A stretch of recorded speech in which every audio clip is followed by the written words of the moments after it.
ఉన్న వాస్తవాలు మాట్లాడితే ఇష్టం వచ్చినట్టు మాట్లాడతారు. కేటీఆర్ తెలివి ముందు నీది ఎంతనే, ఏంటిది నువ్వు తెలంగాణ దానికి ఏం చేసినావు? ఇంకా నేను పోలీస్ ఆఫీసర్నే, 3rd డిగ్రీ ఉపయోగిస్తా, పిచ్చి పిచ్చి మాటలు మాట్లాడితే ఊరుకోరు, ఖబర్దార్. ఇవాళ మేము ఒక ప్రధాన ప్రతిపక్షంగా తెలంగాణ రాష్ట్ర ప్రజలకు అండగా ఉన్నాం. అది రైతు సమస్య కావచ్చు, నిరుద్యోగ యువత సమస్య కావచ్చు, ఉద్యోగుల సమస్య కావచ్చు, కార్మికుల సమస్య కావచ్చు, కర్షకుల సమస్య కావచ్చు. నీ 2.5 సంవత్సరాల్లో రైతు బంధు ఎన్నిసార్లు వేసినా? ఒక్కసారి నువ్వు 100% వేసినావు. దేనికి? ఎక్కడి? కేసీఆర్ గారు ఎన్నికల ముందు రైతు బంధు వేసే కార్యక్రమం ఏదైతే డబ్బు జమ చేసి ఉన్నదో, ఎలక్షన్ కోడ్ వల్ల నువ్వు కోర్టు నుండి అవి ఆపాలని మీరు ఈసీ నుండి మీరు ఒత్తిడి చేస్తే ఆగిన డబ్బుల్ని నువ్వు తెల్లారి ఎలక్షన్ల తర్వాత జమ చేసినావు. మొన్న జగిత్యాలలో కేసీఆర్ గారు ఒక సభ పెడతా అంటే ఆగా మేఘాల మీద హెలికాప్టర్ వేసుకొని లక్షల కోట్లు వృధా చేసి ఓ సమావేశం పెట్టి ఎకరాకు వేసిండే. మొన్నొక ఎకరం, ప్రతి ఎకరాకు హెలికాప్టర్ పోవాలో మీటింగ్ పెట్టాలి. ఇది నేను వేసే కథ. కేసీఆర్ని ఎవరైనా అడిగిందా? రైతు బంధు కావాలని ఏ రైతాన్ని అడిగిండా? రైతు బిడ్డ కాబట్టి, తనకు తెలుసు కాబట్టి, పెట్టుబడి సమయంలో మనం ఏదైనా సాయం చేస్తే ఉపయోగపడుతుంది. అప్పుల చుట్టూ, వడ్డీ వ్యాపారుల చుట్టూ, షావుకారుల చుట్టూ తిరగకుంటూ ఉంటుందని గొప్ప మనసుతోటి నాట్లు వచ్చినాయంటే ముందుగా టింగున నీ అకౌంట్లో కొట్టిండు. ఫోన్ చేస్తే యూరియా వచ్చింది, ఫోన్ చేస్తే ఎరువులు వచ్చినాయి. ఏమైంది? ఇప్పుడు మార్పు తీసుకొచ్చినావు. 50 ఏళ్ళ కాంగ్రెస్ పాలన చూపెడుతున్నావు. చెప్పులు లైన్లో పెడుతున్నారు, పోలీస్ స్టేషన్ల లైన్లు, పోలీసుల పహారా, యాపులు, డూపులు, యాక్షన్లు. ప్రజలకు అర్థమైంది కదా కేసీఆర్ని తిట్టడానికి కదా నువ్వు కాళేశ్వరంలో సభ పెట్టింది. ఏం మాట్లాడినావు? ఒక తెలంగాణ గాంధీ, తెలంగాణ తెచ్చినాయన నువ్వు తిట్టొచ్చు, కానీ నీ లాంగ్వేజ్లోనే మేము అవలగాళ్ళ మానే మాకు తెలియదా అని నీ లాంగ్వేజ్లోనే మా నాయకుడు అడిగితే అది తిట్టయిందా? మరి మీరు కింద మీద లేని ఒక అవగాహన లేని మీరు కూడా రారా పోరా అంటే అది మంచిదా? ఎన్ని రోజులు బెదిరిస్తారు?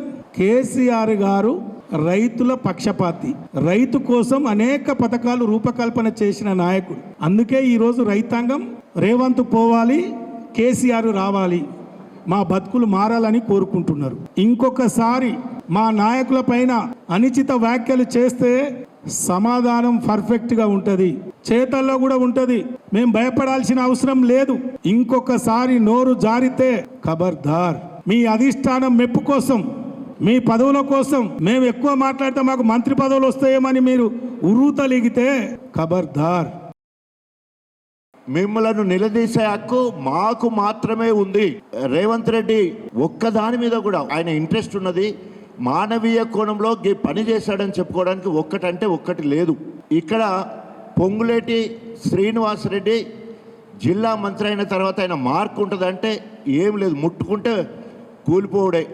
సమ్మక్క సారమ్మను ఆగమేఘాల తర్వాత అది కూలిపోయింది. దేవునూరు పంప్ హౌస్ దగ్గరకు వచ్చి సంవత్సరంలోనే పూర్తి చేస్తామన్నారు, సంవత్సరంన్నరన్నారు. కనీసము ఇప్పటి వరకు పెండింగ్లో ఉన్న బిల్లులు ఇవ్వలేని పరిస్థితి. సమ్మక్క సారాలమ్మ బ్యారేజ్ దగ్గర పోయిళ్ళు, కొండందోవి ఎల్కెను పట్టినట్టు 6 క్యాబినెట్ మంత్రులు పోయి 13/11 kV సబ్స్టేషన్ శంకుస్థాపన చేసి వచ్చారు. 100% పూర్తయిన ప్రాజెక్టుకు నీళ్లు లిఫ్ట్ చేయడం కాకుండా మొత్తము కూలగొట్టుడే. మూసీ ప్రక్షాళన పేరుతోటి, హైడ్రా పేరుతోటి, వీటికి అదనంగా వెలుగుమట్లలో పొంగులేటి సొంత జిల్లా 350 ఇళ్లను తెల్లారి వరకు నిలమట్టం చేసింది. మైనింగ్ మాఫియా హైదరాబాద్ నడిబొడ్డున ఎలాంటి పర్మిషన్ లేకుండా చేసిన పరిస్థితి. రెవెన్యూ మంత్రిగా అట్టర్ ఫ్లాప్, వరంగల్ జిల్లా ఇన్ఛార్జిగా అట్టర్ ఫ్లాప్. అవకాశం వస్తే బీఆర్ఎస్లను తిట్టడం కాకుండా ఆత్మ పరిశీలన చేసుకోవాలి. మీకు దమ్ము ధైర్యం ఉంటే ఒక్క కొనుగోలు కేంద్రానికి పోయి మళ్ళీ తిరిగి రండి. రైతులు రాళ్లతో కొట్టి చంపుతారు మిమ్మల్ని.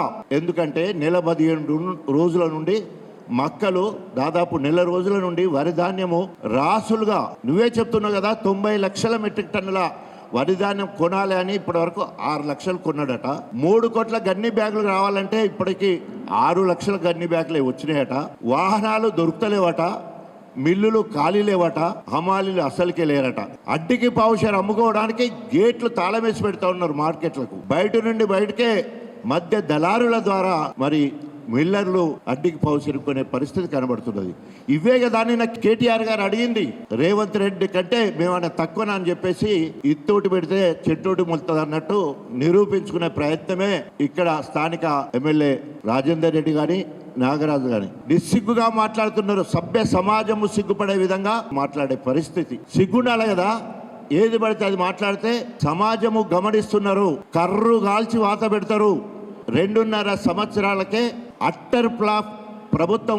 భారతదేశం మొత్తం అన్ని రాష్ట్రాల్లో ఏది అంటే అన్ని రంగాలలో వెనుకబడేసింది ఎవరంటే రేవంత్ రెడ్డి ప్రభుత్వం. ఇప్పటికైనా కాంగ్రెస్ నాయకులారా నోరు అదుపులో పెట్టుకోండి, లేదంటే ప్రజలే మీ నాలుకలు చీచేస్తారని హెచ్చరిస్తూ సెలవు తీసుకున్నాం.